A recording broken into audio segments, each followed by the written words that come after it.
ಗಣೇಶನ ತರುವಾಗಿನಿಂದ ಹಿಡ್ಕೊಂಡು ಬರೀ 11 ದಿವಸದ ಕೆಲಸ ಅಲ್ಲ ಅದು. ನಾವು 11 ದಿವಸ ಅನ್ಕೊಂಡಿರ್ತೀವಿ.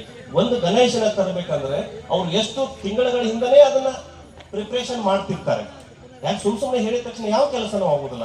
ಯಾಕಂದ್ರೆ ಒಬ್ಬೊಬ್ಬ ಈ ಮಂಡಳಿಯೊಳಗನೆ ಒಬ್ಬೊಬ್ಬ ಒಂದೊಂದು ರೀತಿ ಮನಸ್ಥಿತಿಯವನು ಇರ್ತಾನೆ. ಅವರು ಕೂಡ ಅವ್ರನ್ನೆಲ್ಲ ಜೊತೆ ಕರ್ಕೊಂಡು ಅದೊಂದು ಗಣೇಶನ ತಂದು ಅಲ್ಲಿ ಶಿಸ್ತುಬದ್ಧವಾಗಿ ಇಡಬೇಕಂತಂದ್ರೆ ಅದಕ್ಕೆ ಅವ್ರದ್ದು ಕೂಡ ಪ್ರಯತ್ನ ಬಹಳ ಇರ್ತದೆ. ಮತ್ತಷ್ಟೇ ಸಹಕಾರ ನಿಮ್ ಕಡೆ